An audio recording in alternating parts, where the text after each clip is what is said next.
Beloved Bhagwan,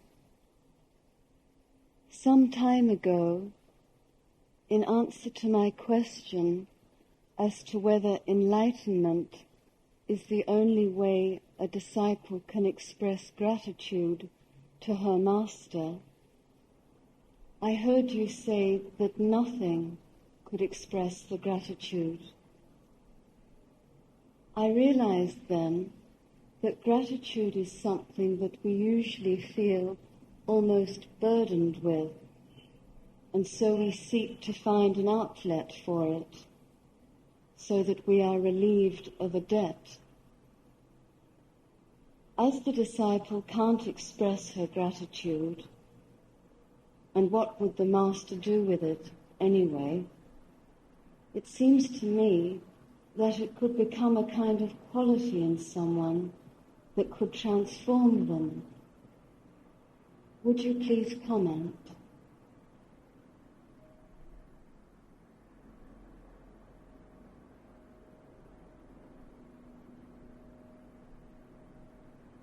Manisha,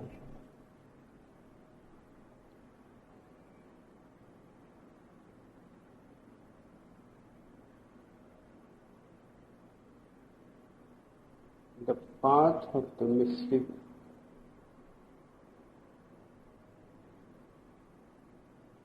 is the path of growing qualities,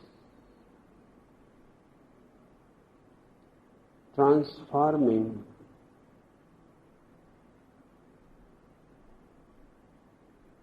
the quantitative into the qualitative.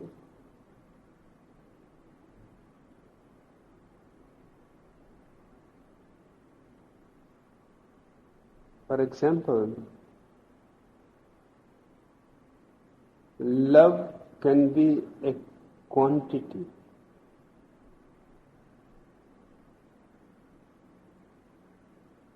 And as love is understood in the world of the sleeping people, it is a quantity. Hence, it is followed by jealousy.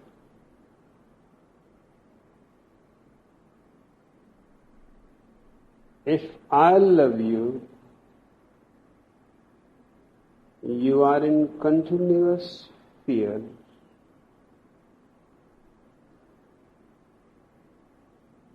That I may start loving somebody else too.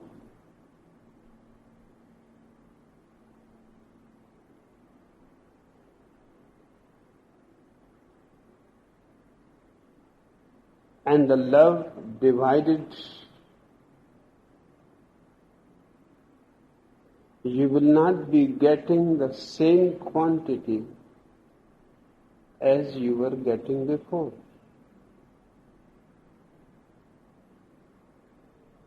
Jealousy is nothing but an expression that love is still a quantity in your mind. Shared, it becomes less. Shared in many people,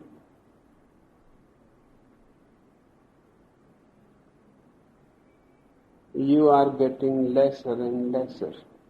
Hence, monopoly is needed. So you have the whole lot of it.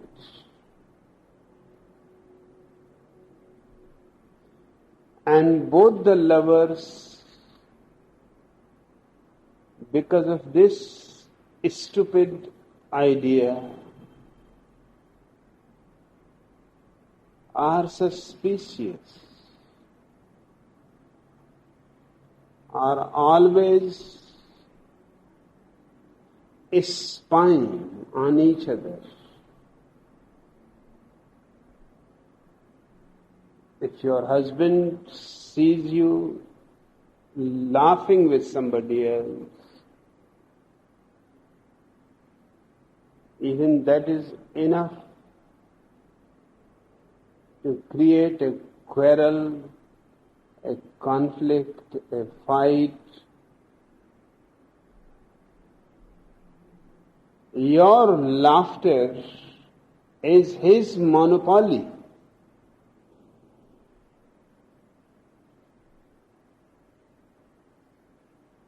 You cannot smile anywhere else. You cannot be joyful with somebody else. You are confined into an imprisonment.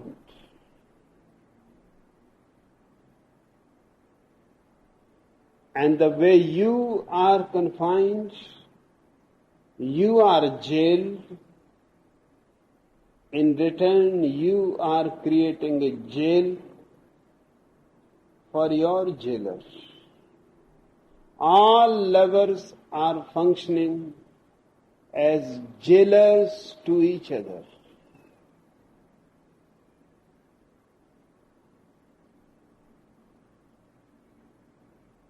Hence, love promises too many roses, but brings only thorns.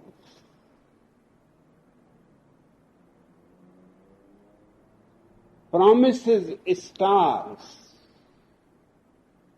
but brings only wounds.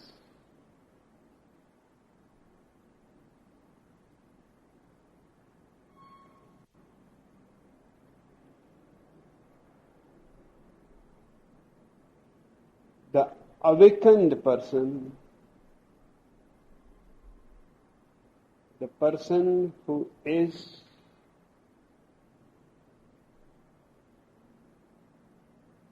conscious of his acts, of himself,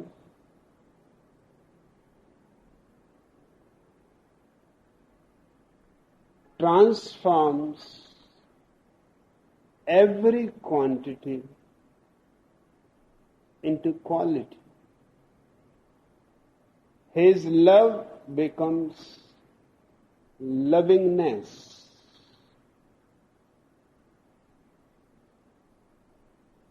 He is a loving person.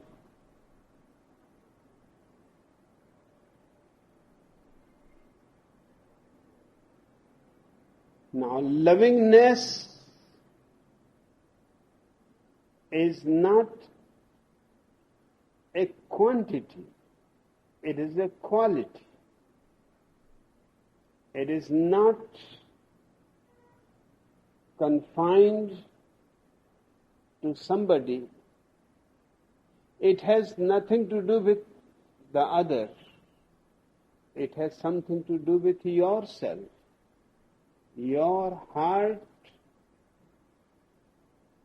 is overflowing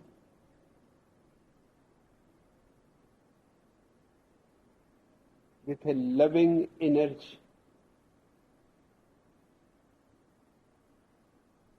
Everybody is invited, whoever is receptive.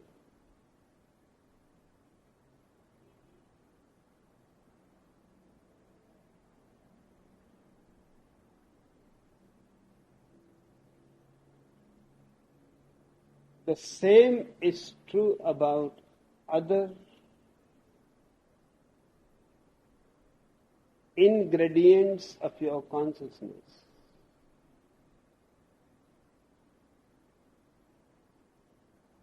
Gratitude is also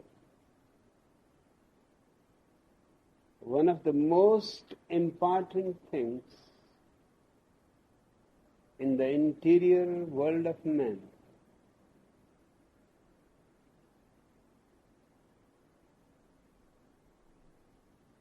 But always remember the distinction. If gratitude is a quantity, then you are going to become burdened with it. Because quantity is material.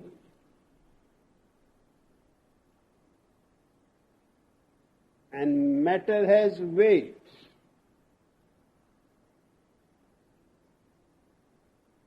You need to be unburdened.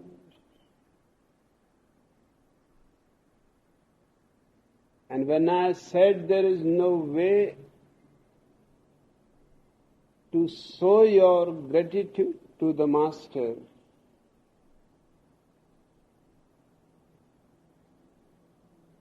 naturally a problem arises, what you are going to do with this burden. You will be crushed under it. It may turn sour.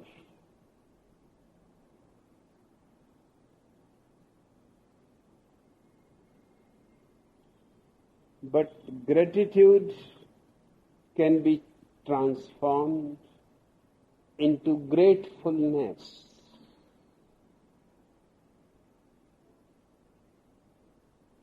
Gratefulness has nothing to do with quantity. It is a quality. You are simply grateful. Not to the Master only. Because the idea of being grateful to the Master only is again a hangover of your old ideas of monopoly.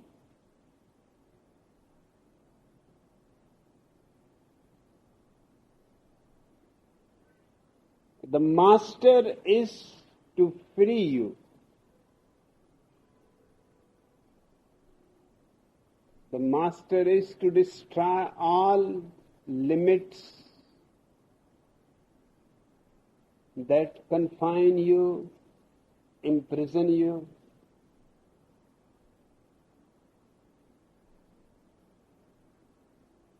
If you are grateful,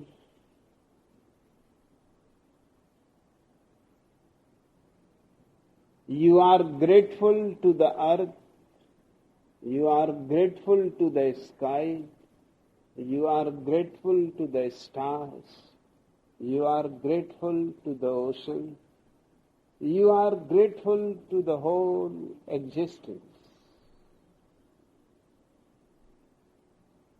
This is the only way not to feel burdened.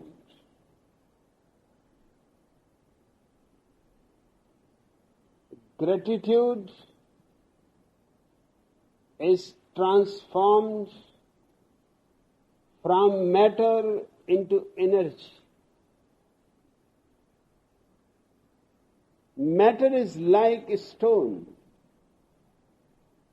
heavy and hard. And the moment it is transformed into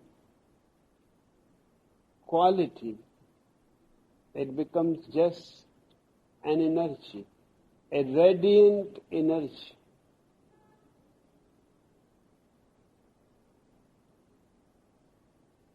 And energy can never be kept confined. Its life is in the flow.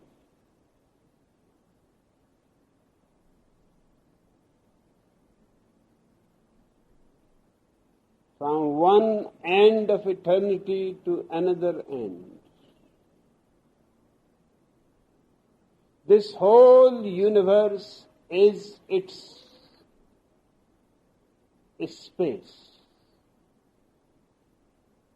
A single man can fill the whole universe with his gratefulness.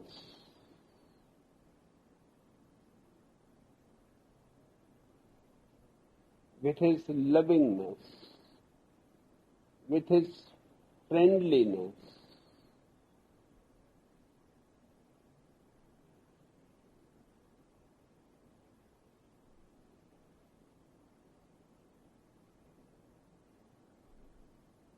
and there will be no burden on you.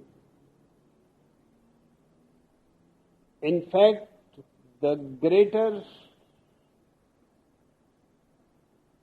the transformation from quantity to quality, the lighter you will feel.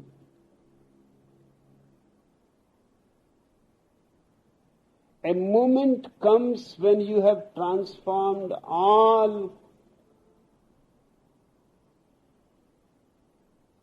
that is material in you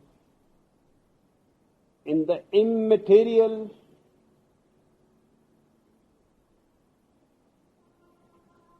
You are freed of weight.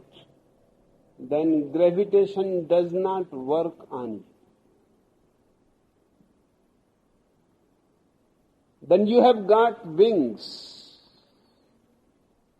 and the whole sky is yours.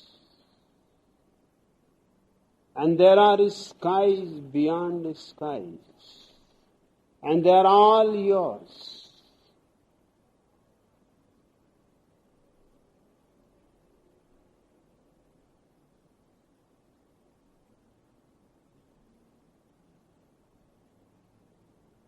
Love to the Master, gratitude to the Master should bring freedom to you.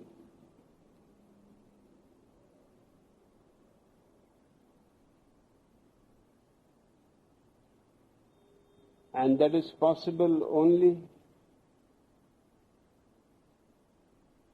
if you start changing nouns into verbs. Existence really consists of verbs. Nouns are fictions created by man. In existence, there is nothing which is a noun. You say this is a tree, but have you ever thought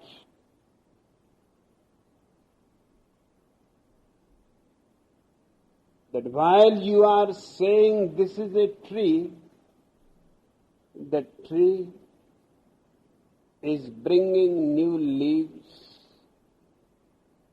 old leaves are falling, new flowers are blossoming, old flowers are disappearing.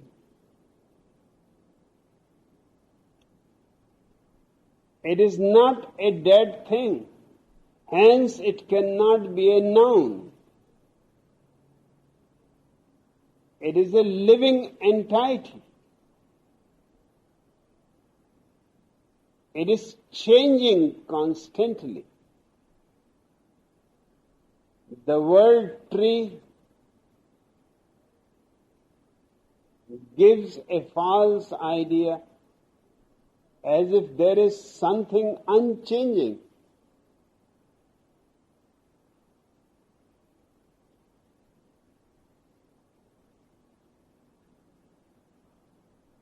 It will be better to call it a treeing, because the tree is continuously moving.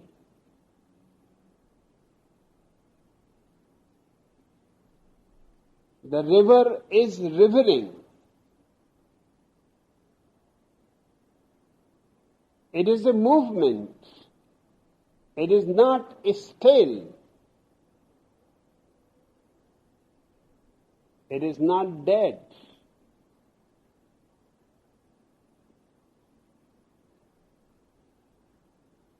In other words, the existence does not consist of dead matter.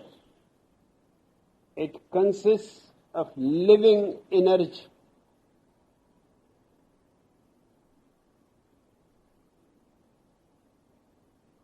There is nothing permanent except change.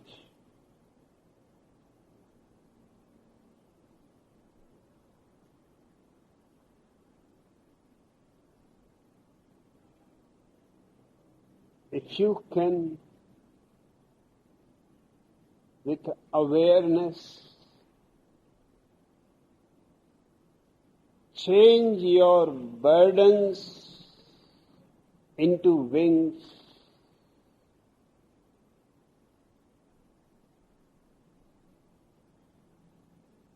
your treasures into fragrances,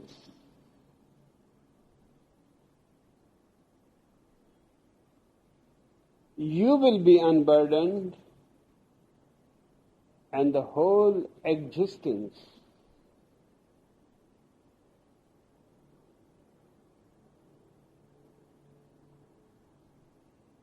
will be more beautiful.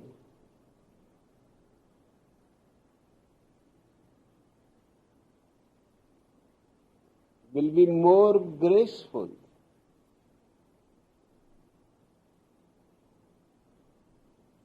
Will be more blissful and a benediction to you. It will go on showering flowers on you.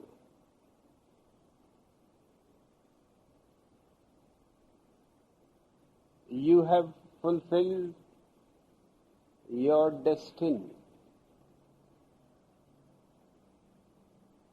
The whole existence rejoices. There are beautiful stories.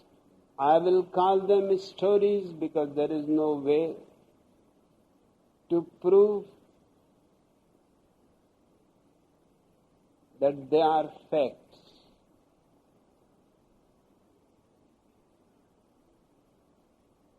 I would love to think of them as facts. It is said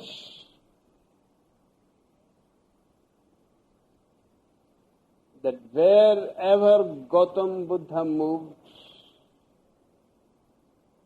even if trees were out of season, they suddenly became green, full of flowers, foliage.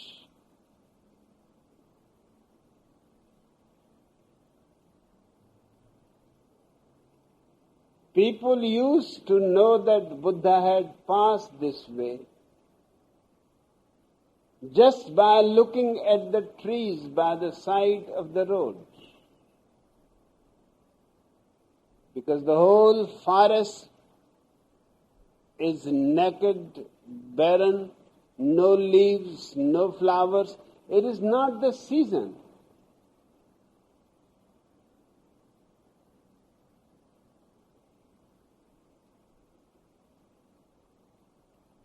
It looks a fiction.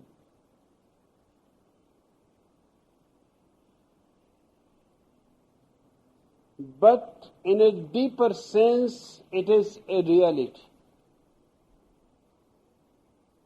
Perhaps not visibly, the trees became green with flowers and foliage,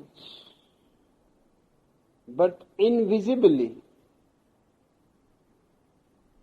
the trees felt as if the spring has come.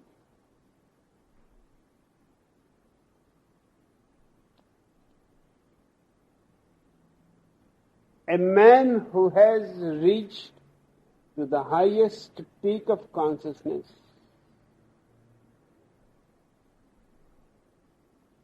it is not an individual achievement.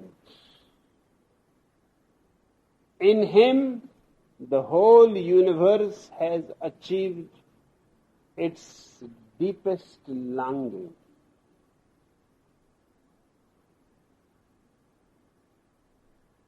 It is natural that the whole existence should rejoice and dance and sing.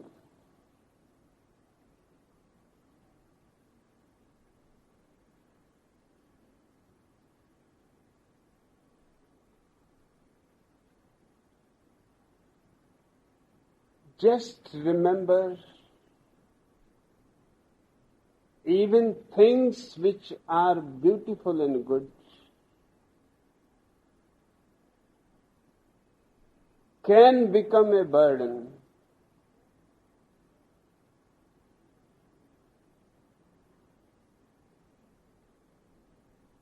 And the moment they become a burden, you can even start taking revenge with the person.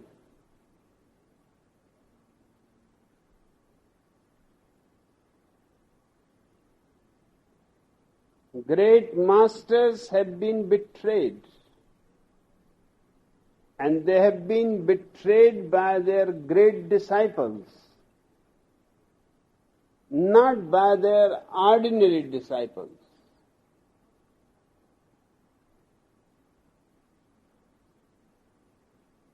But by those who were very close to them.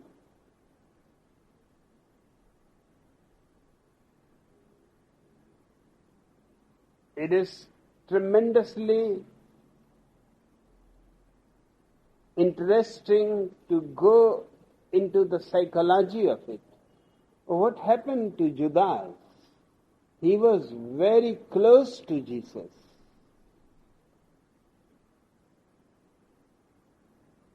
He was the most intelligent disciple of Jesus. He was the only one who was educated. And he was the only one with a very sharp intellect,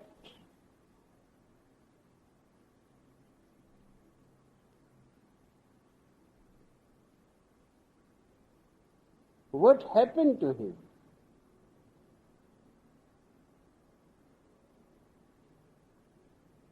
On the surface, facts are very simple that he betrayed. He betrayed because the enemies were offering 30 pieces of silver. This is sheer nonsense. A man of the qualities of Judas cannot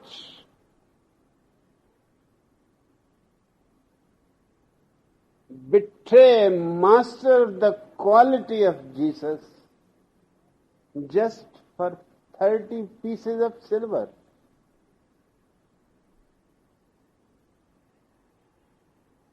There must be much more to it. Perhaps Jesus was becoming a burden.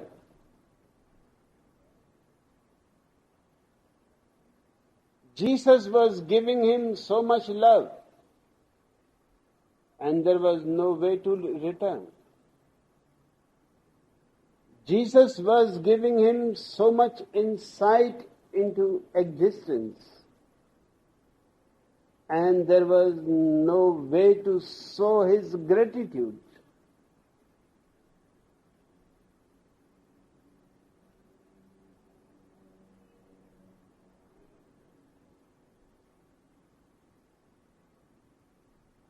Jesus was doing everything that a master should do for the spiritual growth. But one should always think that the person who is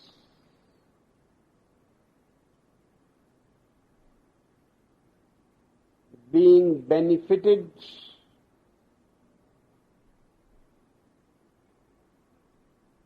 is also an individual. He cannot go on taking.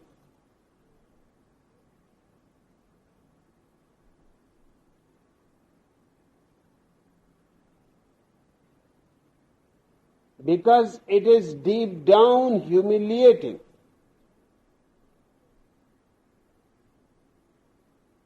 It is a spiritual insult.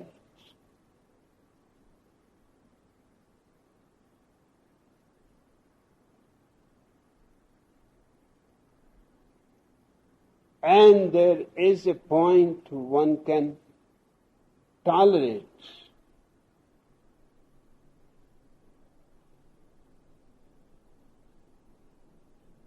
And the same thing which was so sweet and so beautiful can turn into its very opposite, can become a poison.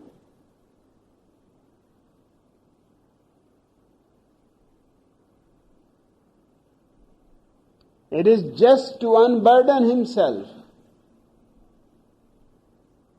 Judas betrayed Jesus.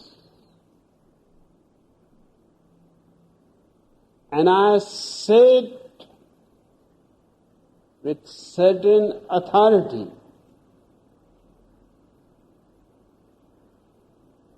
because when he saw what he has done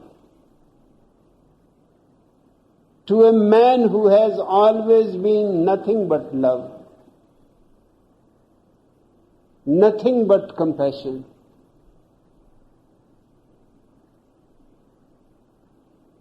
who was always ready to give everything,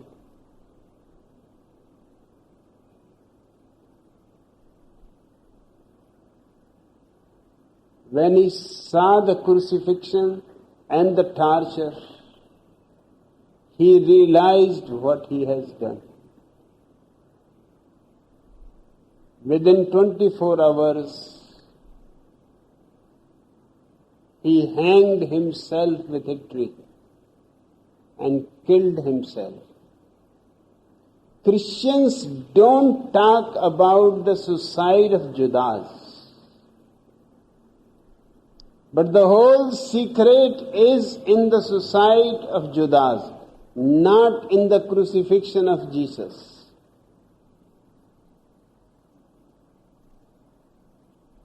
Judas crucifying himself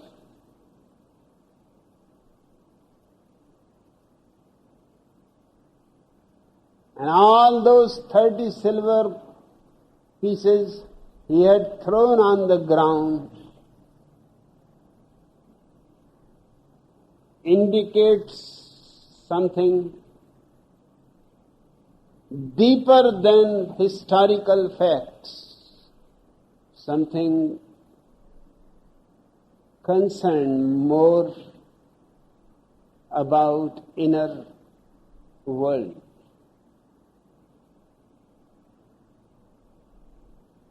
At a certain point he became so burdened that he became angry at Jesus.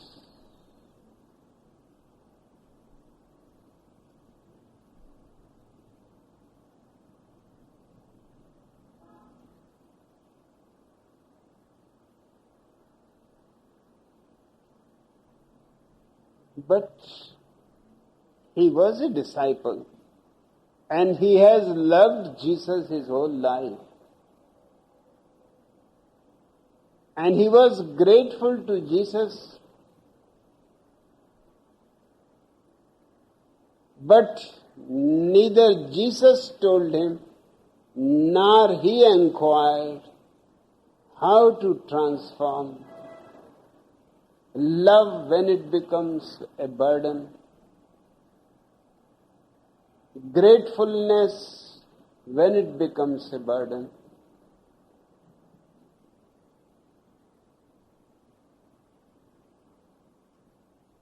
How to avoid the danger of all these beautiful feelings turning into poison. But when he saw Jesus being crucified, suddenly all anger disappeared. And instead of anger, there was only repentance. And not ordinary repentance.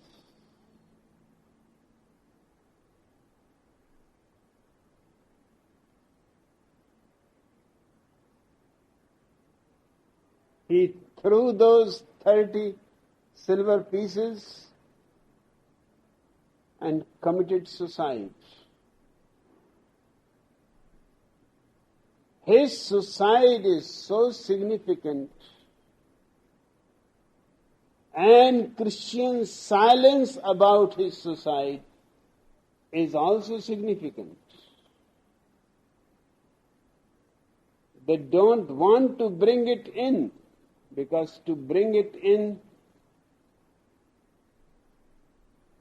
they will have to go deeper than the superficial facts of history.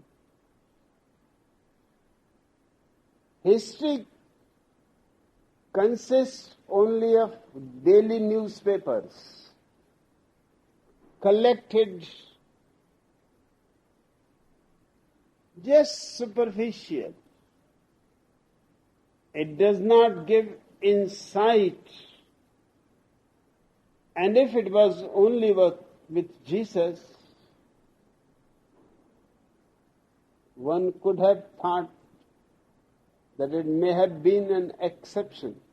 It is not so. It has been happening almost with every great master.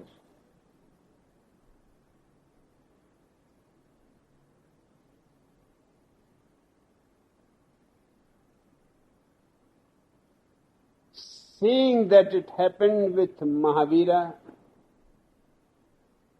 it happened with Gautam Buddha, I started thinking that there seems to be something much more than the mere fact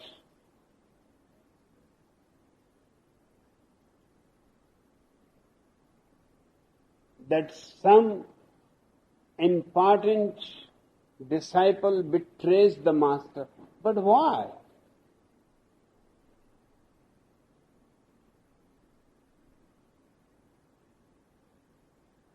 My understanding is because the science of the relationship between the master and the disciple is not yet completely discovered.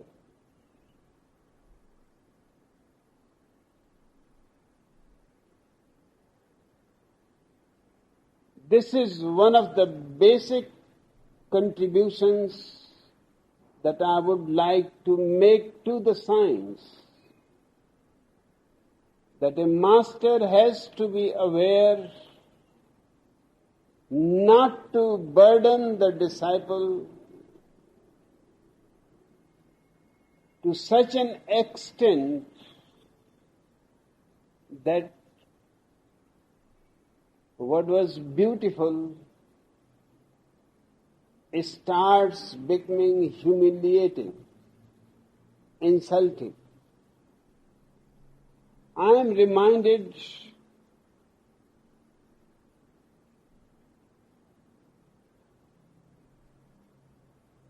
I had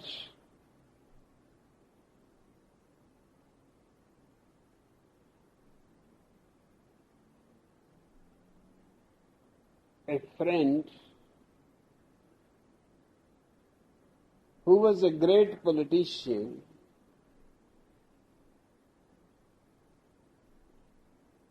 He was the education minister.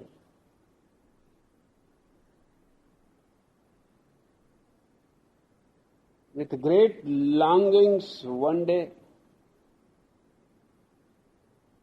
to go even higher, to the highest power in the country. He was also a very rich man.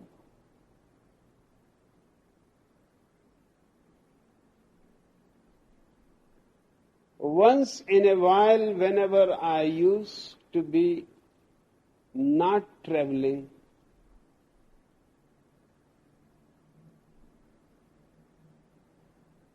he will come to me to ask about peace, silence, relaxation. And I told him that unless you drop your ambitions, you cannot be at peace. And you cannot be silent. And you cannot relax. Because relaxing means in a competitive world where you are not the only one who is trying to become the Prime Minister of the country, if you are relaxing and others are not relaxing, you have lost the game. Those who are able to remain tense and go on rushing with his speed, who are almost mad, but they will not stop even to rest unless they have reached to the very peak.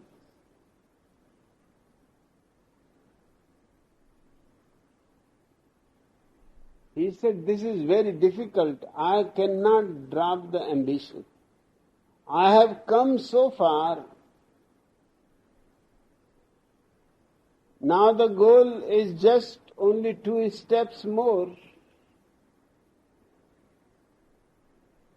Once I have reached the goal, I will renounce politics. And I will sit with you and meditate, and I will do whatsoever you say. But before that, if I can have a little peace of mind, a little silence in the heart, a little relaxation, I can compete more efficiently. I said, that is a contradiction.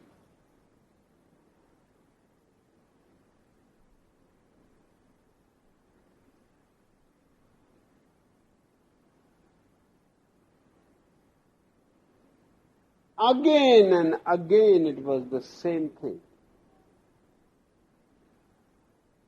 I told him that I will never change my position, and I think you are not going to change your position. Why waste time? Don't you have any other problem? He said, I have so many problems. One problem particularly I had come today to ask to you. And his problem was, he was a very generous man, but very proud. He was not born in the family in which he has become the head. He was adopted. He was born a poor man, and suddenly he became one of the richest men in the country.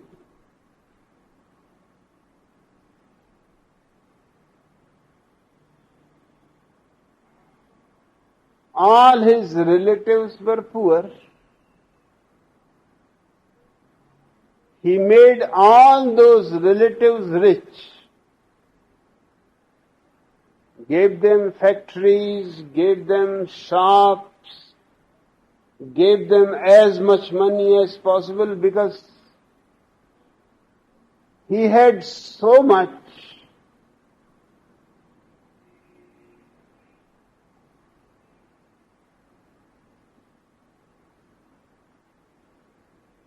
He said to me that problem is nobody loves me. I have been giving to everybody, my friends, my family, even strangers have come to me and I have never said no for anything. But nobody loves me.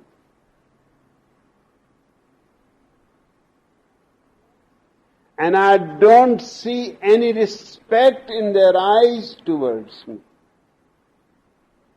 And I am puzzled. I have done everything. Nobody would have done that. I said, I want to ask you one question.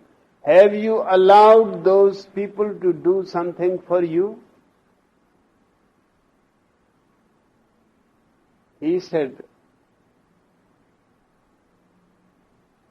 I am a very proud man.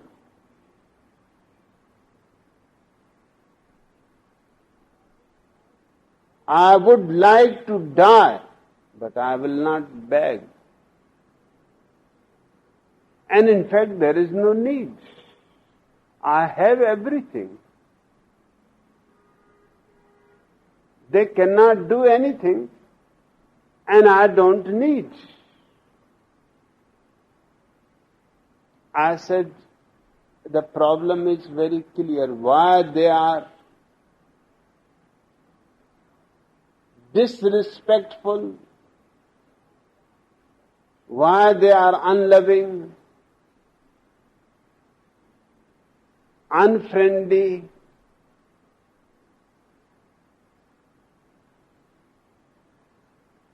because you have burdened them.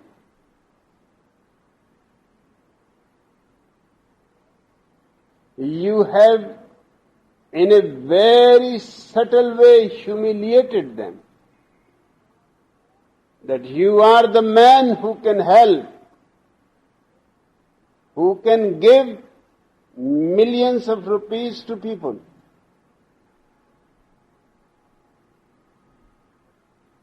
And who does not need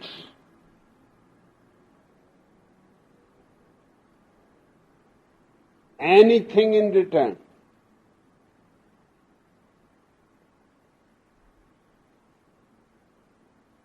I said, that is hurting their pride. And I know your friends, I know your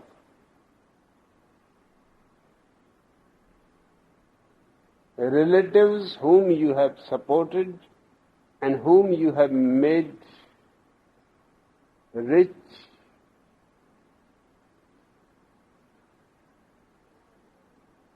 And I know that they are full of anger,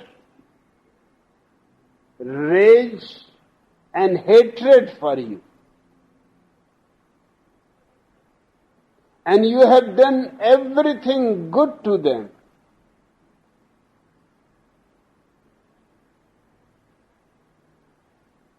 But you don't understand human psychology.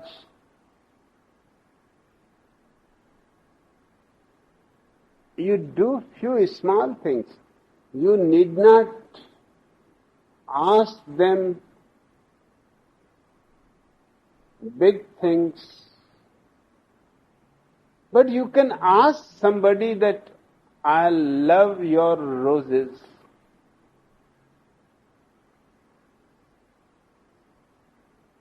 Can you send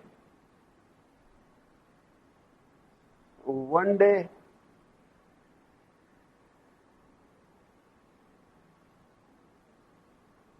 few roses to me?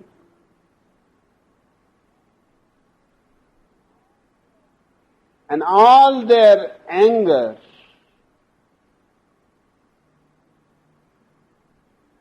will disappear. You have many cars. There is no need for you. Those people have cars because you have given them money. But once in a while you can just phone that I need your car. Can you send the car? You have your guest houses. You don't need any help from anybody. But once in a while you can ask a friend that if your guest house is available, one of my friend is coming and I would like you to take care of him. Just do this much kindness to me.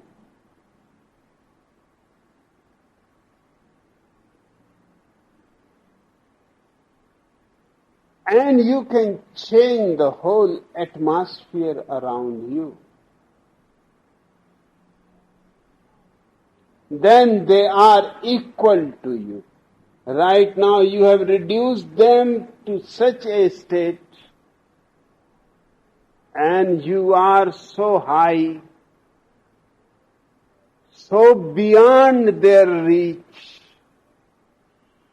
and they are just like insects crawling on the earth.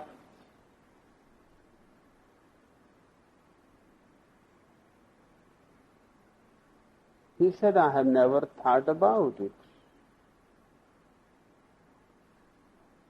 And after 10 years,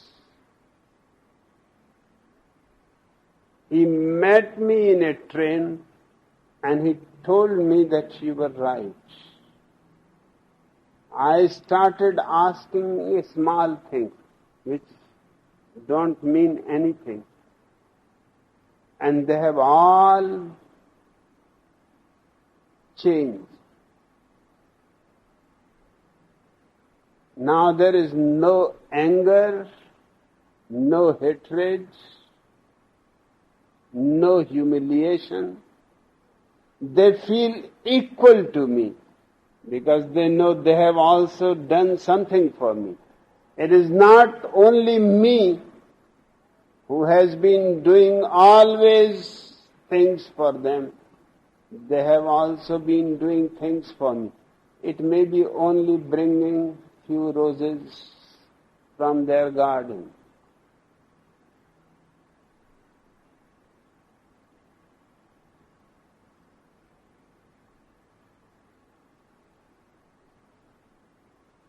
The relationship between the master and the disciple is a very subtle one.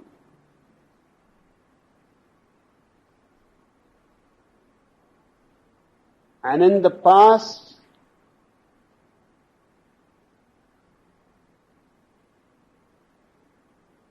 it has not been understood why great masters have been betrayed.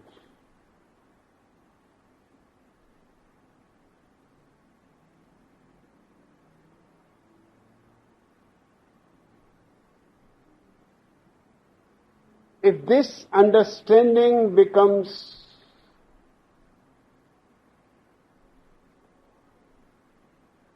part of the relationship in the future, no master will be betrayed.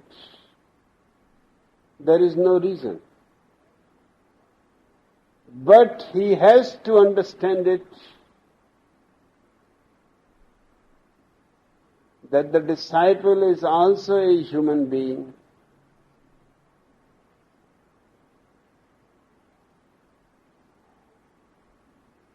And this Games should not be one-way traffic, that the master goes on giving and the disciple has to just receive it.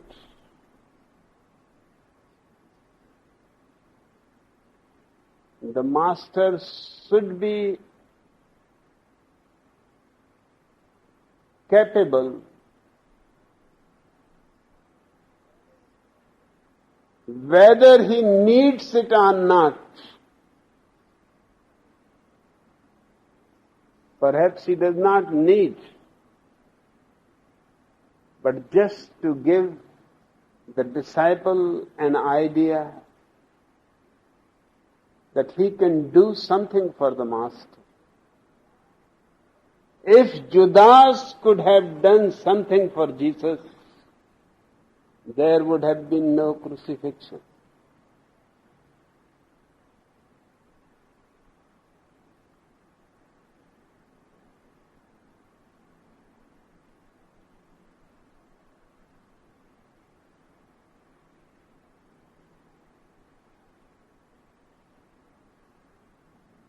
So your question is significant.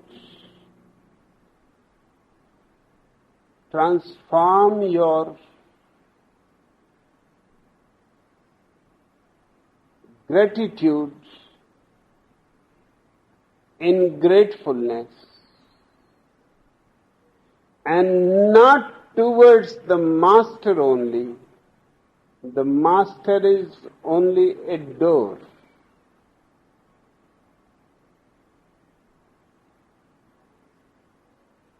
Beyond the door is the whole existence.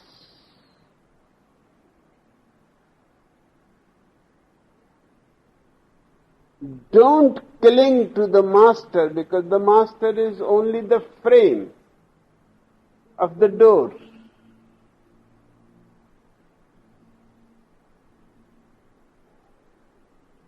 He allows you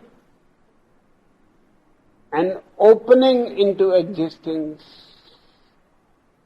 He is not a wall.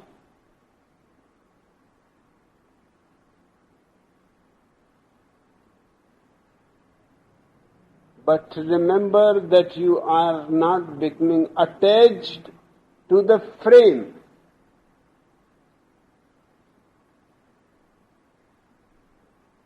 You have to go beyond the frame. There is no need of betraying, just go beyond.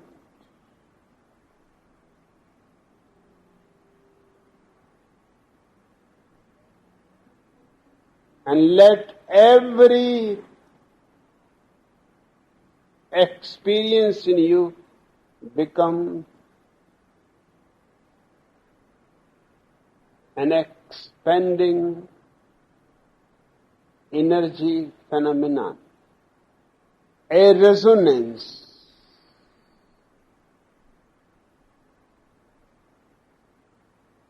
But not like a stone, solid and heavy, with no weight.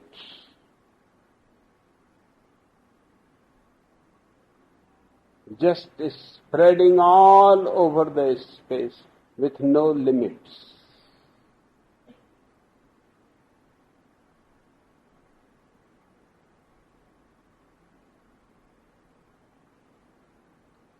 Beloved Book 1,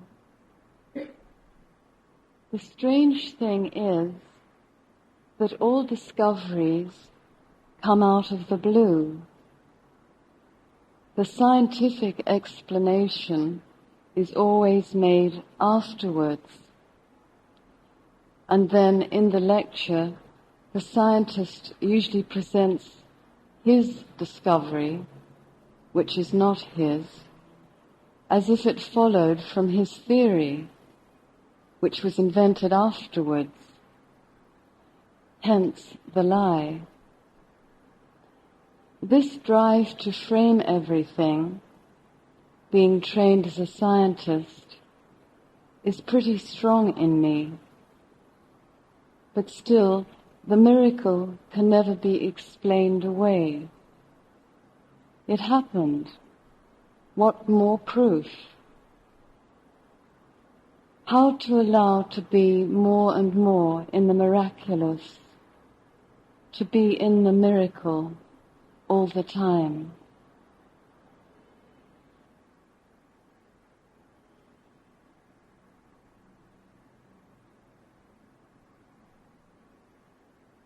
It is true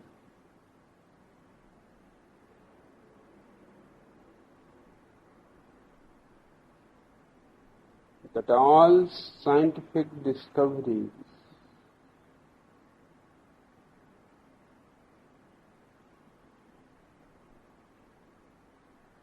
come to the scientists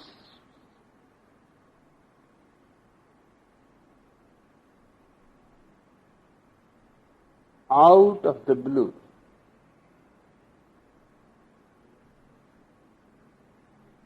It is not his effort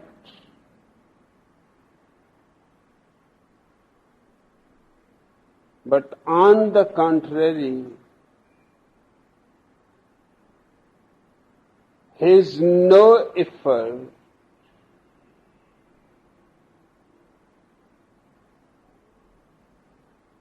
allowing the existence to reveal its secrets to him.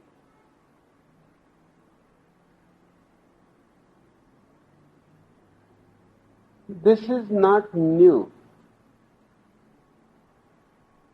The East has known it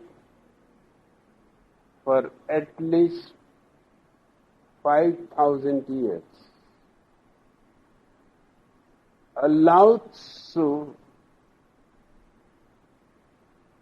has even given it a name. Effortless effort. Action without action.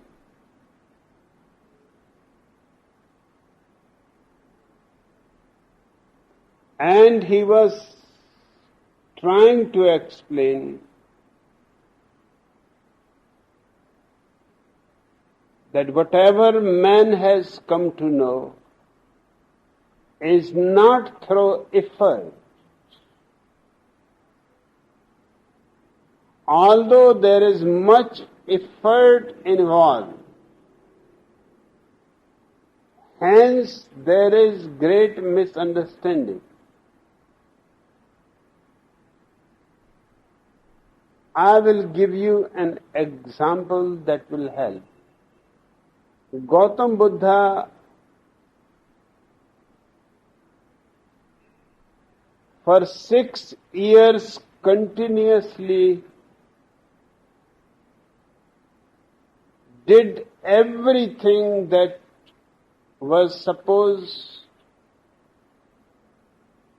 to make him enlightened. And he was such a sincere seeker. He lived with many masters.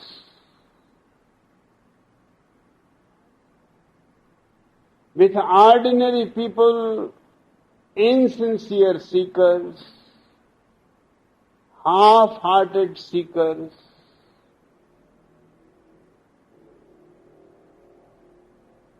even the bogus masters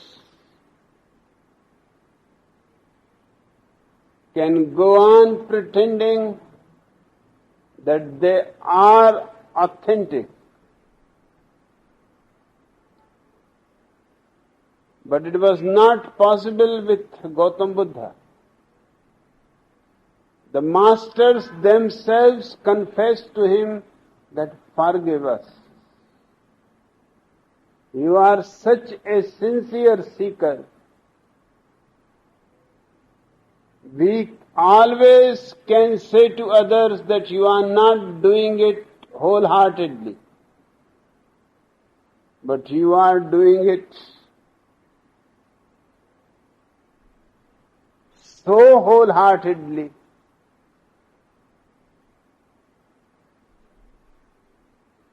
that it simply proves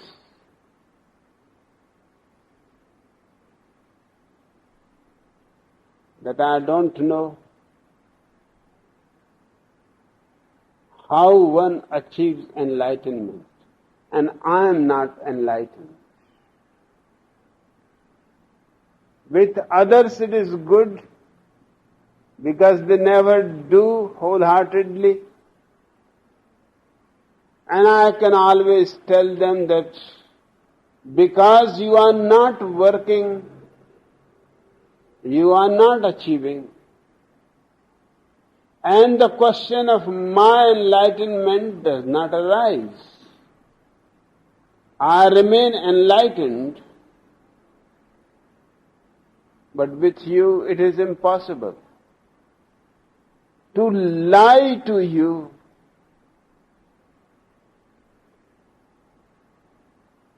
is inhuman. You simply move to some other master. He moved to all the known famous masters, and the same was the result.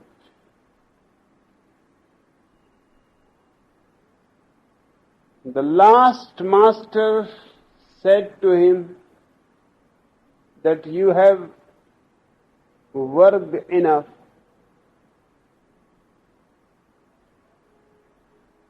You have done everything that is possible to human beings.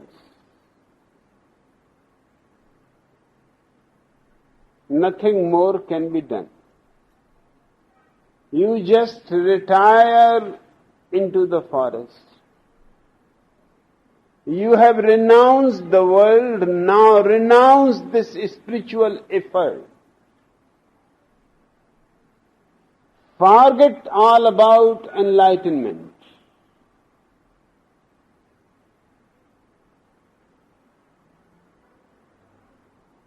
And I know you are capable. You can forget all about your kingdom. You can forget all about this enlightenment. Just relax deep in the forest. He moved in the forest, and the first night, relaxing under a Bodhi tree near Bodh Gaya, by the side of a small river Niranjana, full moon night, he became enlightened. And he was not doing anything for enlightenment.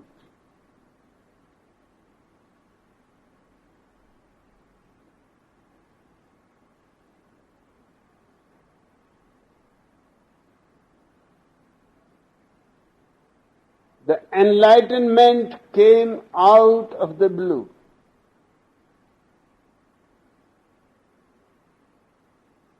But don't think that you can go catch the train to Bodh Gaya on a full moon night, lie down by the side of the tree near Niranjana river and wait for enlightenment. Nothing will happen. Those 6 years of tremendous effort are not the cause to produce enlightenment. But those 6 years are the cause to produce so much relaxation that enlightenment becomes possible. Enlightenment is not caused by the effort. By the effort, relaxation is caused. You have done so much that you simply give up. But without doing it, you cannot give up.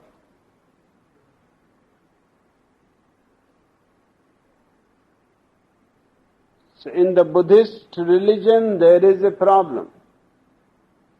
There are sects who think that the enlightenment happened because of 6 years' effort. Those 6 years preceded, enlightenment followed. For the ordinary logic, it seems so. Only one school, Zen, has been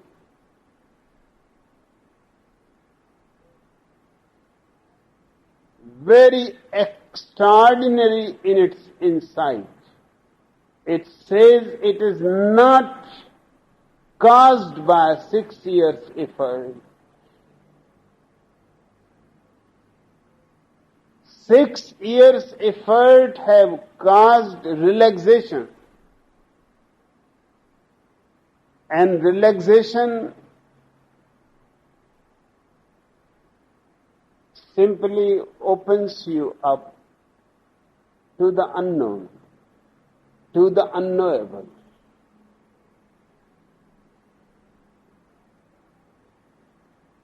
Enlightenment is not an effect of 6 years' effort.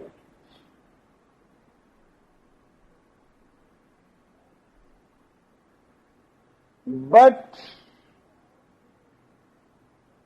without those 6 years' effort, there would have been no enlightenment either.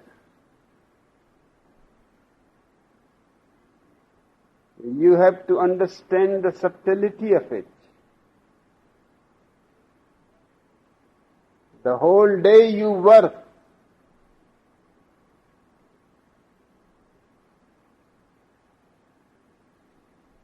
And then you have a good sleep in the night.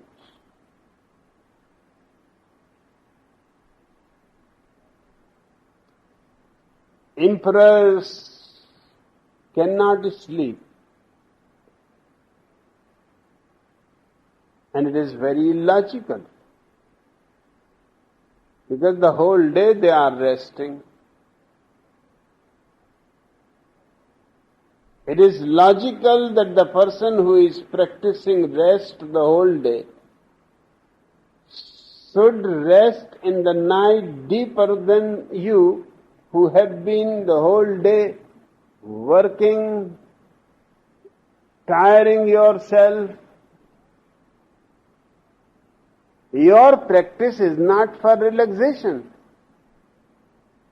Your practice is against it.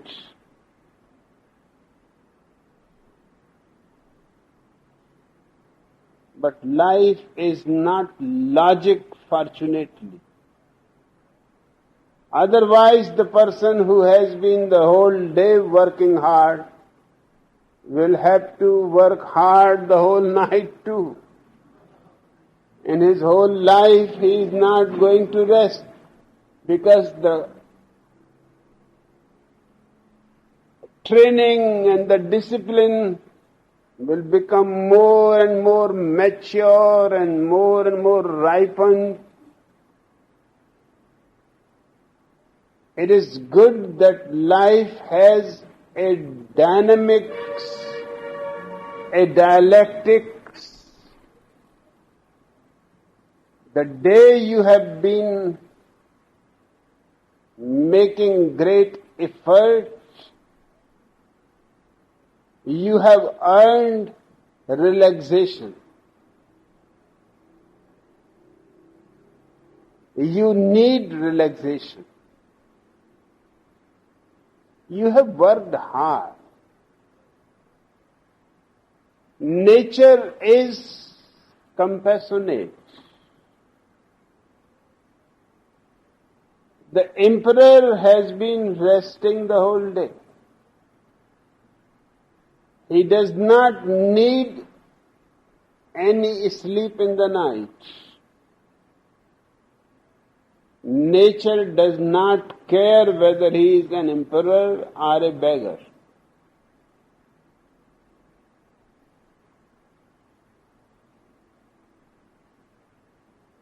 The dialectics of life is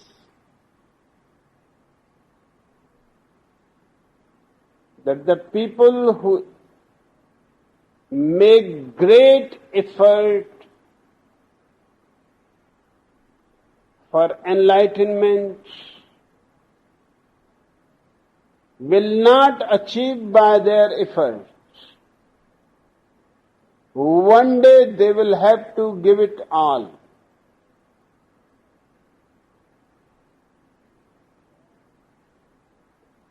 And in that moment of relaxation, something opens up. You are not the doer. Something happens to you. And the same is true about scientific discoveries.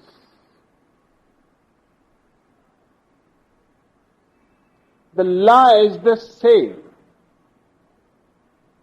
A scientist works for years on a certain project. And then one day,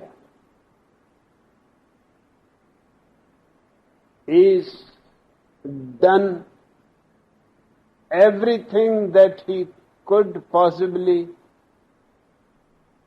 think of. He drops the whole idea. And suddenly a window opens.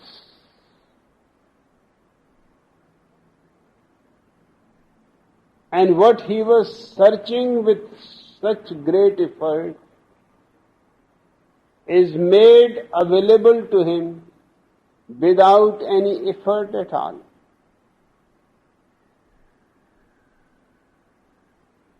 In fact, there are deep reasons in it. Whenever you are making effort, you become tense. When you are tense, your mind becomes narrow.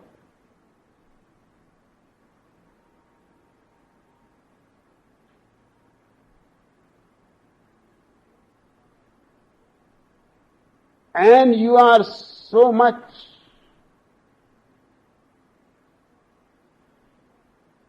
ambitious, so much desirous,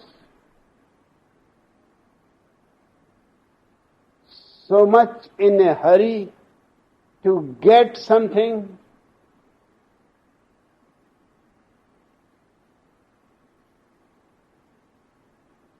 that you are almost a chaos.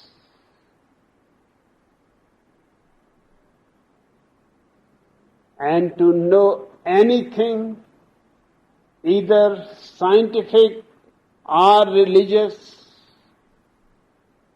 you need to be a silent,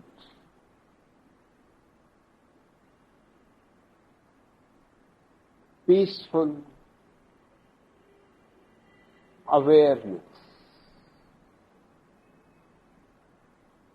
Not doing anything, not even desiring anything, not even looking for anything.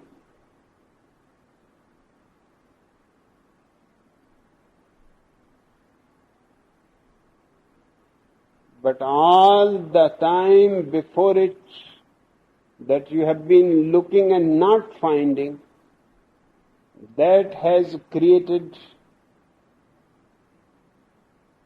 a certain seed in you. In this relaxed moment, that seed starts becoming a sprout.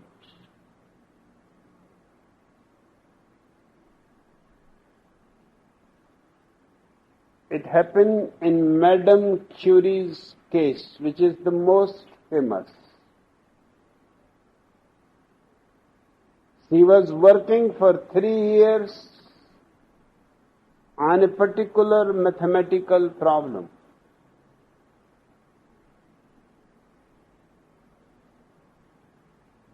She was the first woman to achieve Nobel Prize.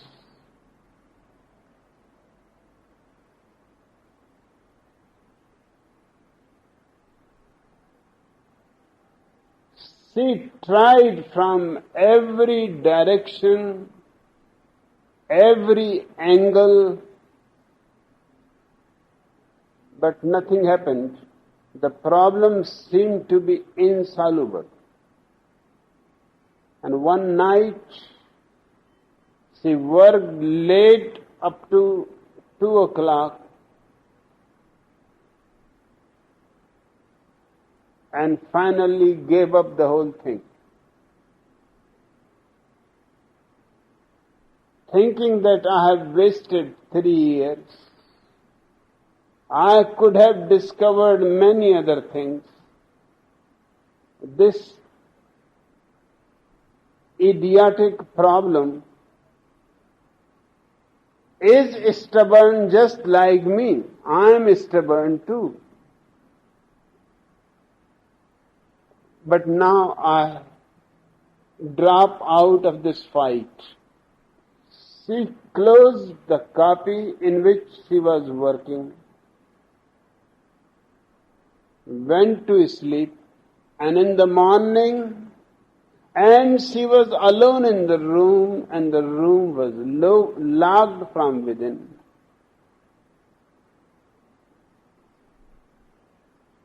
And anyway, even if it was not locked, nobody else could have done if Madame Curie was not able to do it in 3 years. Just she came to her table and she found a paper just on her copy under the paperweight with the solution of the problem. She could not believe. Her husband was not at home. He has gone for a weekend with his friends. No servant is capable to do it. Moreover, the room was closed from within. Then more minutely she looked. The handwriting was her own.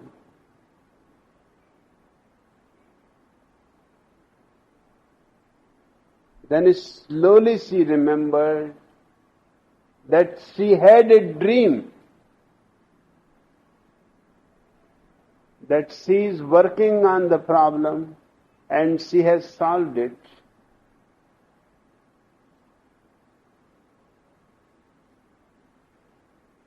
Perhaps in sleep she got up,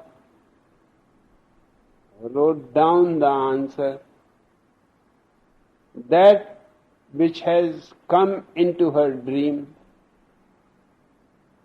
not to forget it in the morning.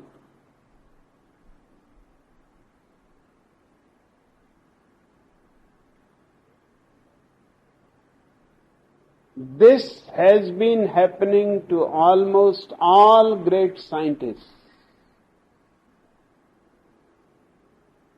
So you are right that the scientist has no right to say that this is my discovery.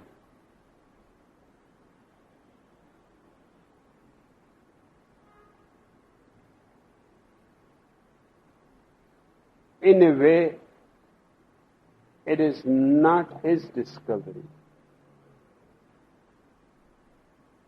In a way, it is. Existence has chosen him to be a vehicle.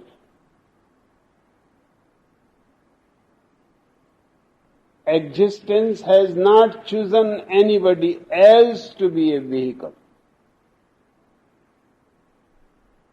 And he has been chosen because he has been working so hard that he had come to the point where relaxation is possible. Complete and total relaxation. In that total relaxation, existence opens its secrets. Understanding this,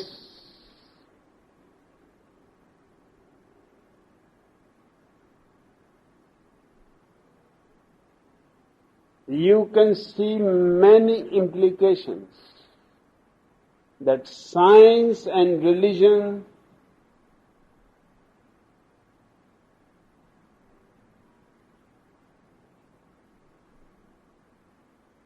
in this way are exactly the same. Their objects may be different. Science may be looking outward, religion may be looking inward, but the discovery either of science or of religion happens in the same kind of state. The total relaxed mind, or to use the mystic word, a state of no mind. Because when the mind is completely relaxed, there is no mind. The window opens. Mind is the block. And once the mind is no more there, you start seeing things which were always there in front of you, but your eyes were covered with thick layers of thought.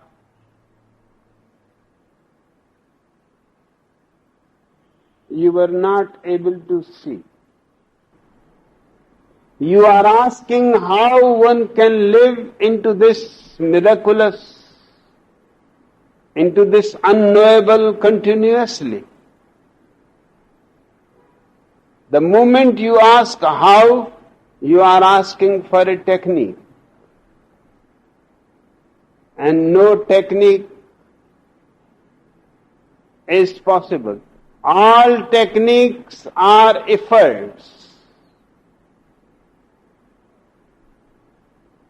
So any technique will do. Just do it so wholeheartedly that you come to a point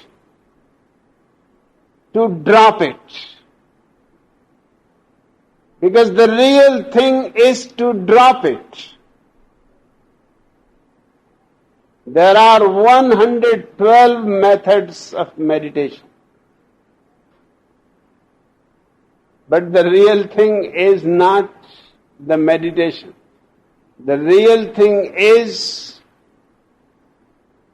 after all those 112 methods, the same thing has to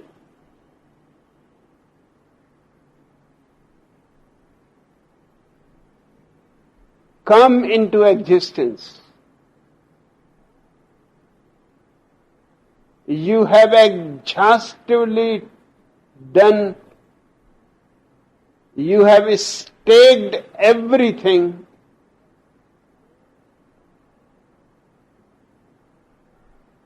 and now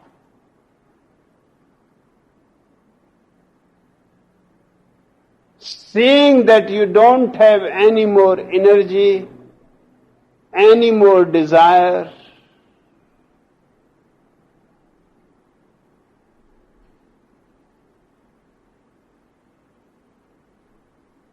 you relax. All efforts are dropped, all techniques forgotten. In this innocence, the miraculous is yours. You are part of it. You have been always part of it. The unknowable is not something separate from you. It is your heartbeat. Your heartbeat has a synchronicity with the heartbeat of the whole universe.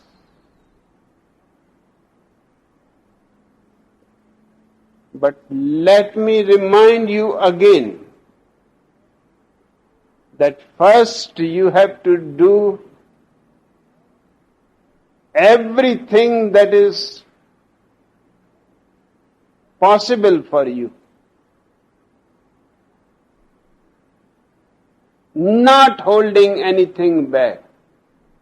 Not thinking that anyway, finally you are going to drop it. So why put so much energy? No, you have to be madly in it, as if effort is going to give you the truth.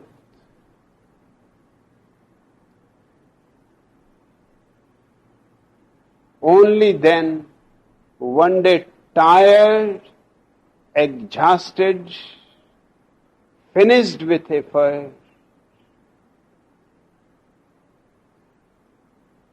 you relax. You don't know that depth of relaxation will depend on the depth of your effort.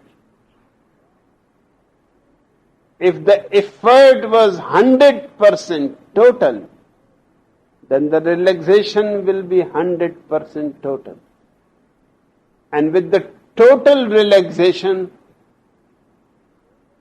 you have moved into the miraculous, into the unknowable. Then it is your world. Then you breathe in it, you live in it.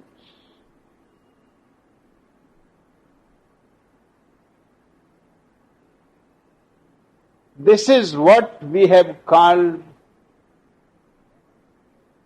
the ultimate realization, enlightenment.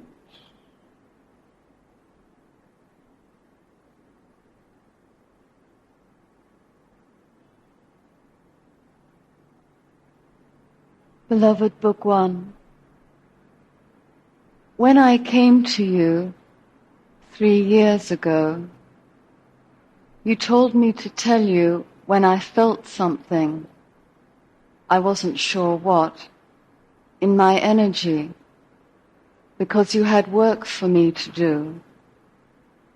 You said I would know when it was right. Now I feel so full of you. These past months working in the world, nothing has meant anything to me except the times I've been able to tell people about you.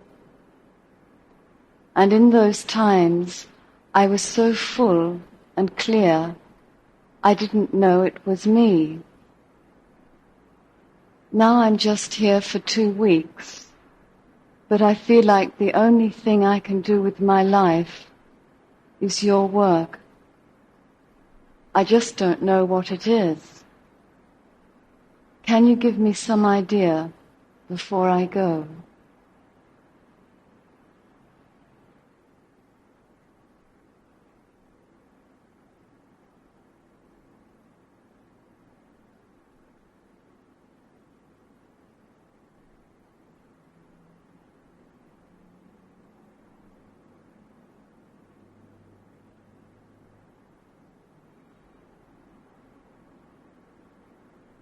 The way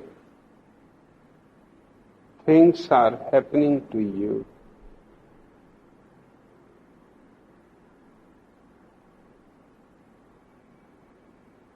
is so beautiful and natural that it is better you should not interfere in it.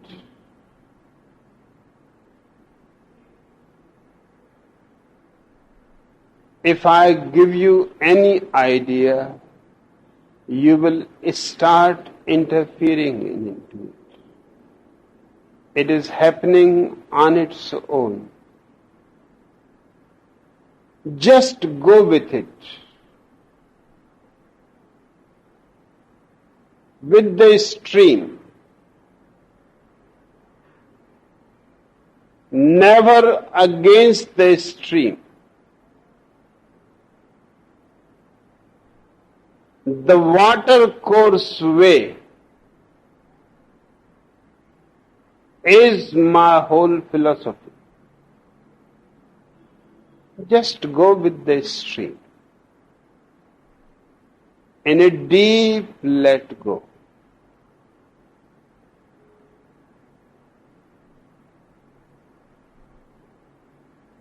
With all my blessings,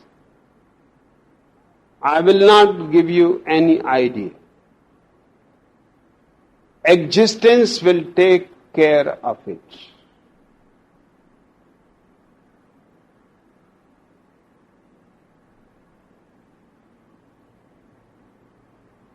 Beloved Bhagwan, according to George Gurdjieff, nearly all human beings are number 1, number 2, or number 3. Very few can be called man number 4, and only a Gautam Buddha, man number 7. I somehow have the suspicion that you don't fit in these categories. But because of the law of 7, more than number 7 is not possible. Beloved Bhagwan, what is your number?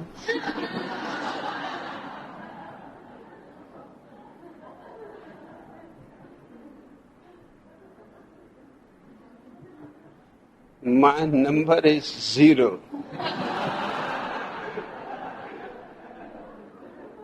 So whenever you want to channel with me, remember 0.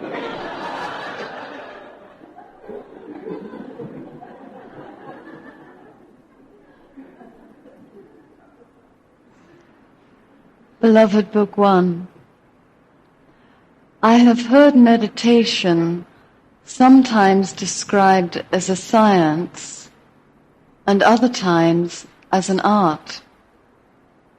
On occasion, you have even called it a knack.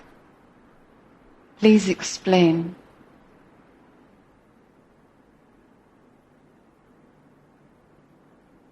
Meditation is such a mystery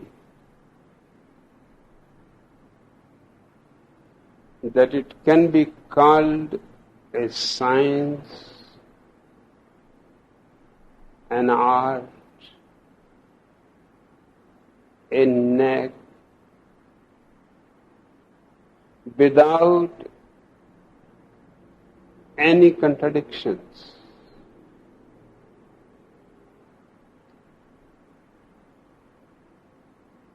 From one point of view, it is a science, because there is a clear-cut technique that has to be done.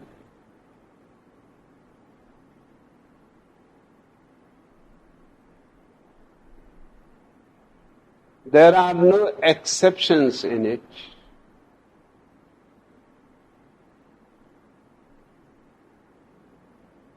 It is almost like a scientific law.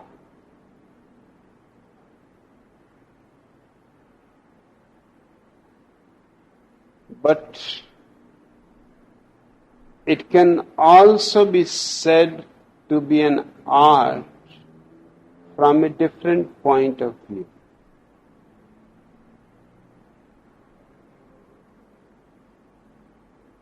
The science is an extension of the mind. It is mathematics, it is logic,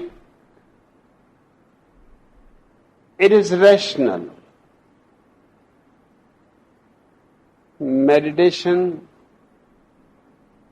belongs to the heart, not to the mind. It is not logic, it is closer to love.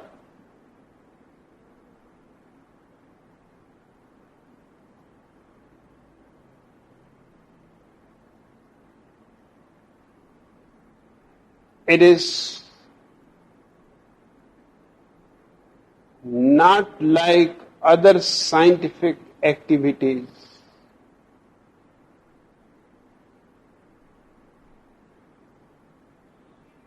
But it is more like music,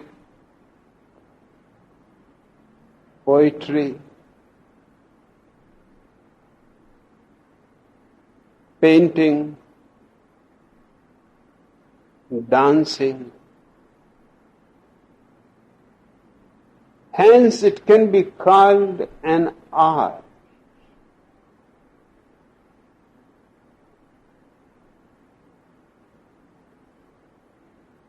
But meditation is such a great mystery that calling it science and art does not exhaust it. It is a knack.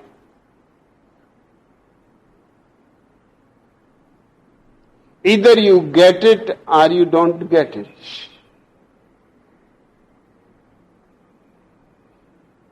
A knack is not a science.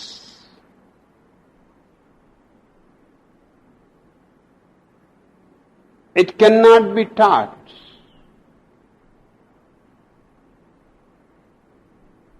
A knack is not an art.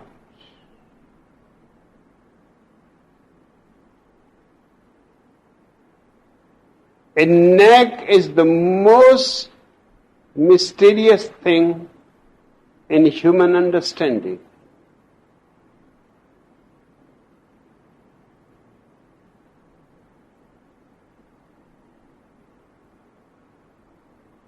For example,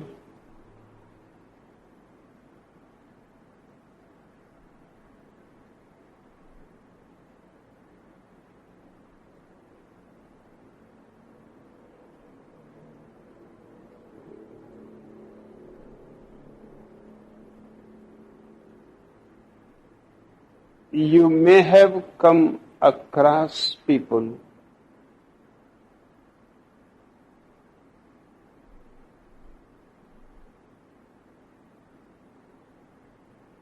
somebody has a knack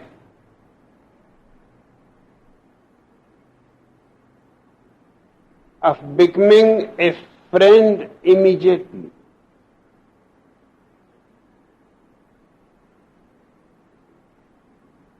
Just meeting him in the bus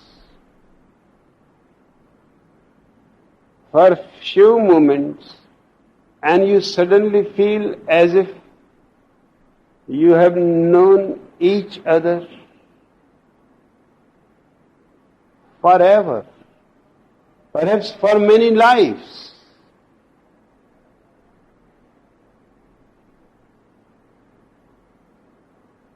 And you cannot pinpoint what is the matter, because you have just seen the man for the first time. I have a friend. He is a doctor in philosophy. He has never earned a single cent in his life.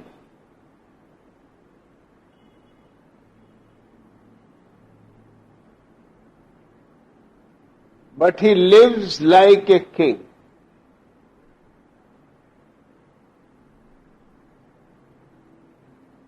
He has a certain knack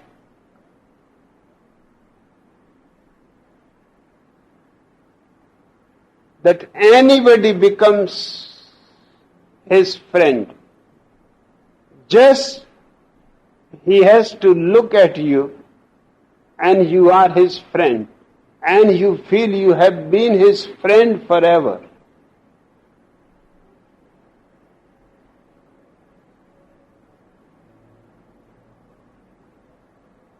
He has lived on borrowed money,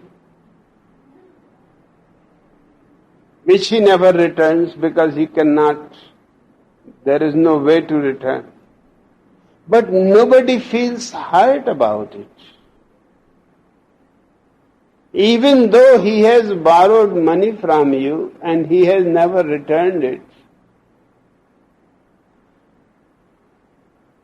and he has the nerve to ask you again, and you will give it.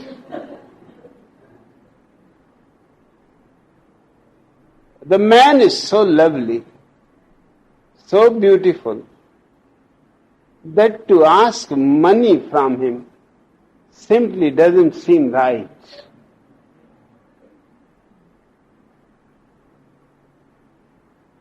And he never feels embarrassed. He never avoids people whom he owes money. I have told him many times that how long you will continue this way. He said, how long? The population goes on growing. Even if I live 1,000,000 years, I will have always people to give me money. And the beauty is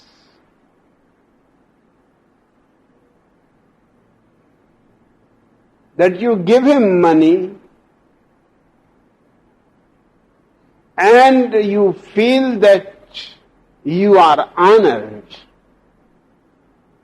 that he asked you, not anybody else. Now what you will call it? Art, science,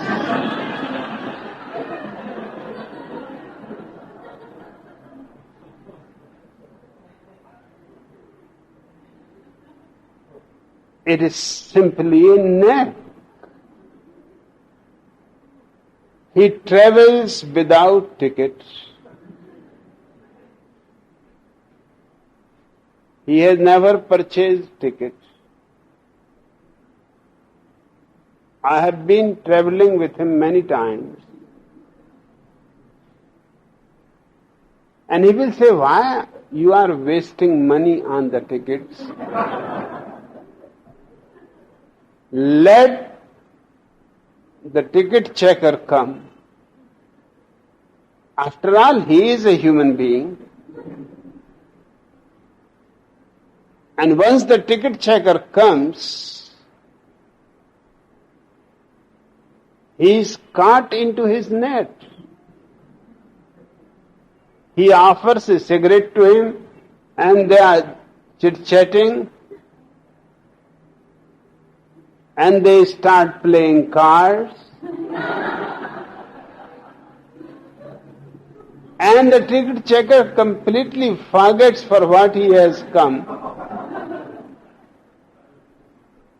And now it is too late to ask for the ticket.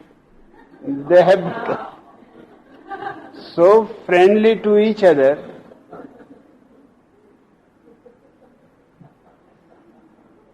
that the ticket checker asks him, "Can I help you in any way?" "You have to, because I have lost my ticket." He said, "Don't be worried. I will be there on the gate."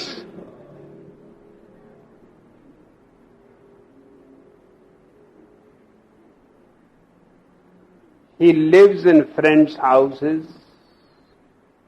He has no house.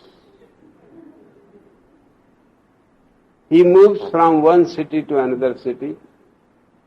But he knows all kinds of tricks in playing cards, chess, tennis, all kinds of nonsense things in which people are interested.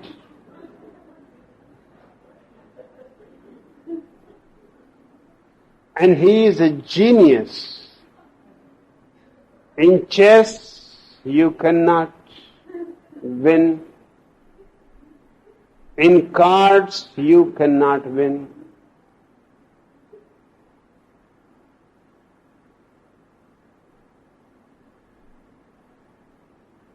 And he is such a happy person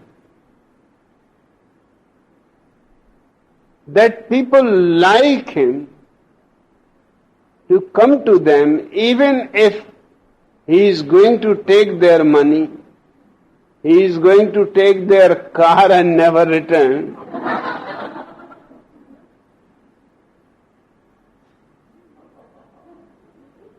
Still people like him because he is simply likable.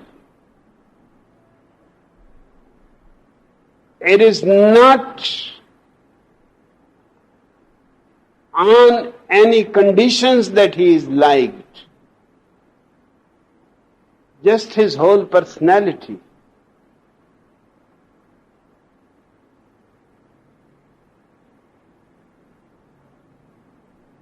Once he was staying with me,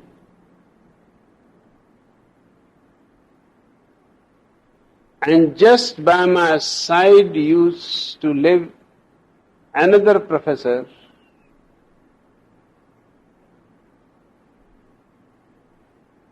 who was Indian, married to an American woman. The American woman was also a professor in the university.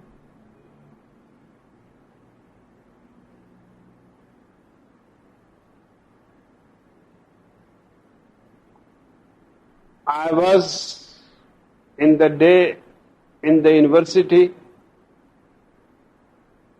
so he started making friendship in the neighborhood. The American woman got into his net.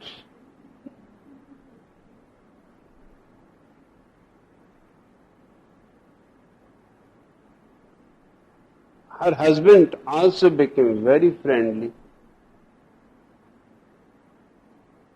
The things came to such an end that the wife of the professor wanted to go with my friend,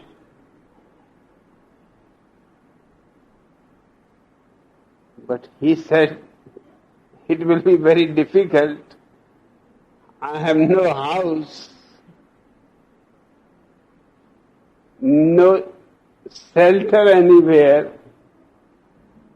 I don't know where I will be tomorrow morning. You will be in difficulty with me. And I love you so much that I will not create such a difficulty for you. And I love your husband too, and I cannot disturb his life.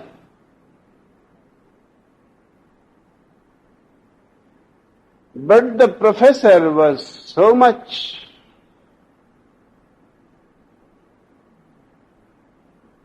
enchanted by him that he said that if you want, you can take my wife.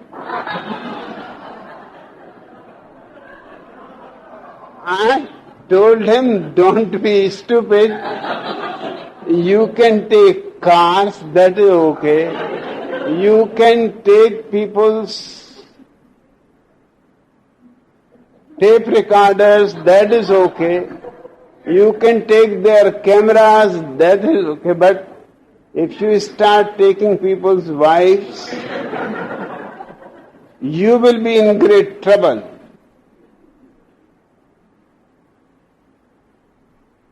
So make it a point that this is the limit. Don't go beyond this limit. He says,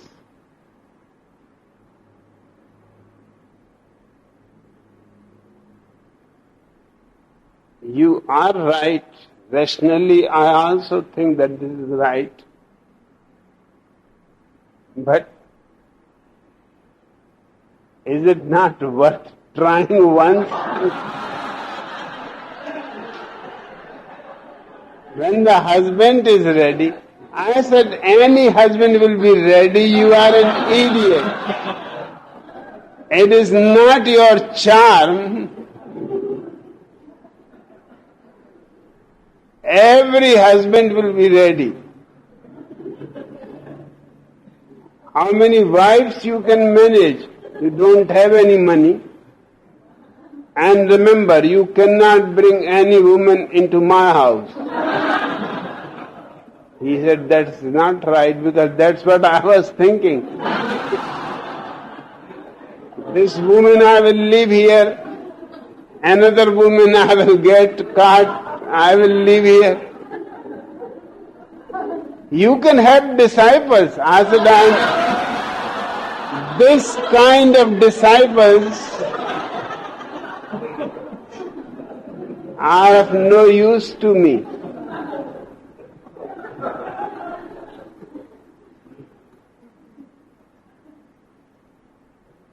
A neck is something mysterious.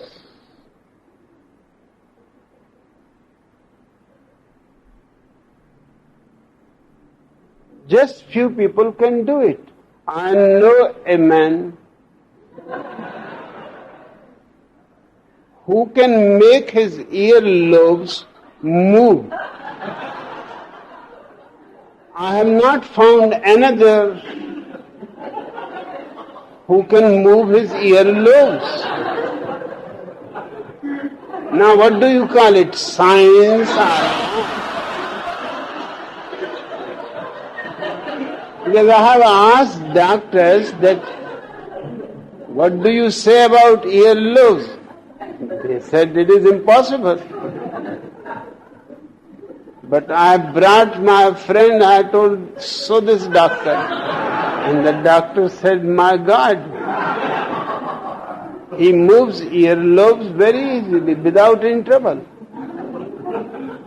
In fact, earlobes have no possibility biologically. You have no control over them. You try, you don't have any control. They are your earlobes, but you don't have any control. But only one man I know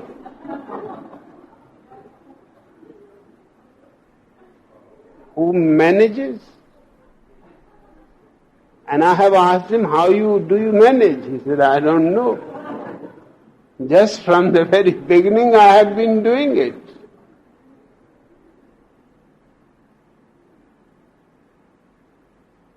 It is absolutely impossible, physically impossible.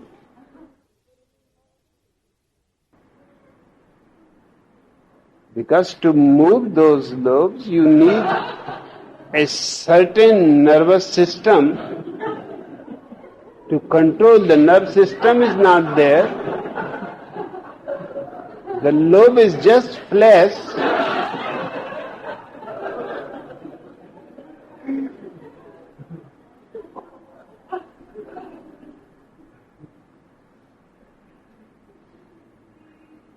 Meditation, in the last resort,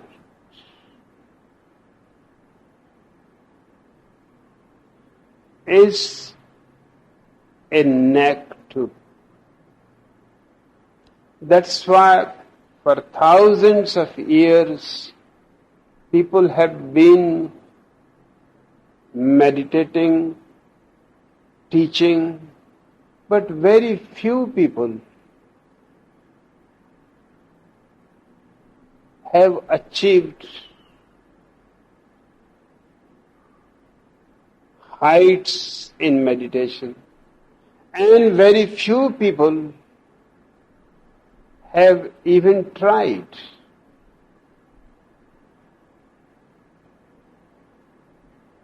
And the vast majority of humanity has not even bothered to think about it.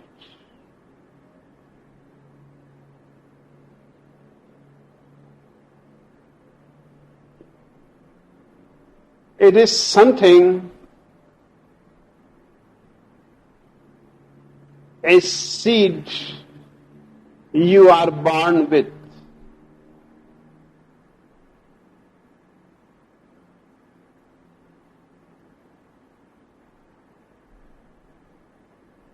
If you don't have the seed,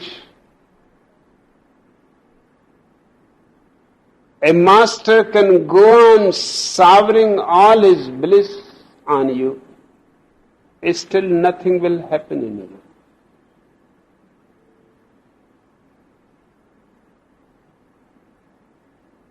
And if the seed is there, just the presence of the master,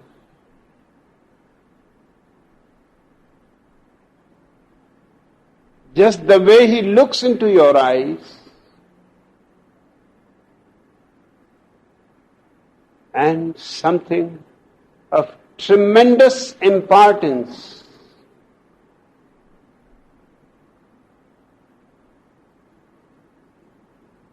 happens in you. A revolution that you cannot explain to anybody.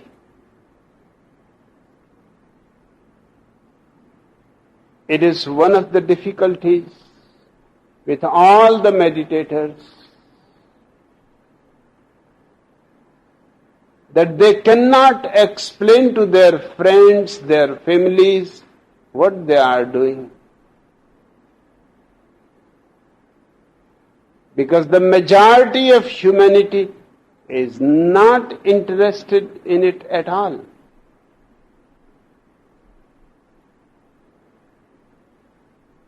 And those who are not interested in it at all simply think people who are interested that something is loose in their heads, something is wrong. Sitting silently, doing nothing. The spring comes and the grass grows by itself. But in the first place, why you should bother about the grass?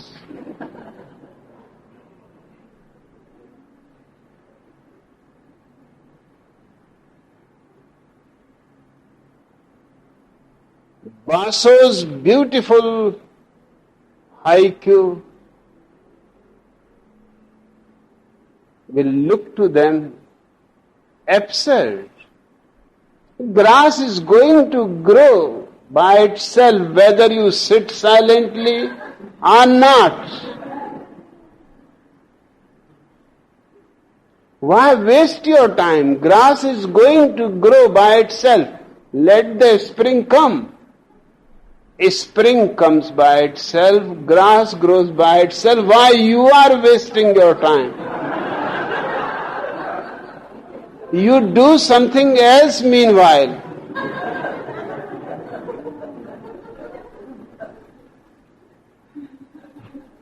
If a man has not something in his heart already, a small seed,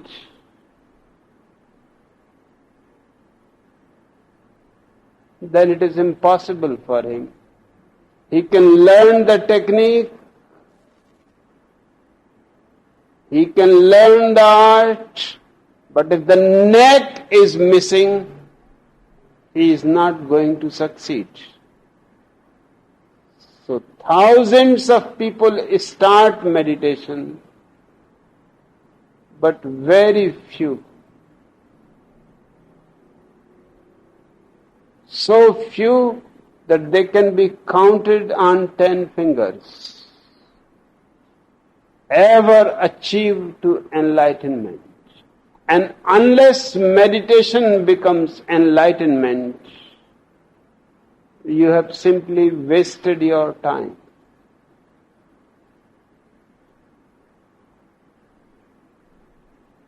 Okay, Mahesh.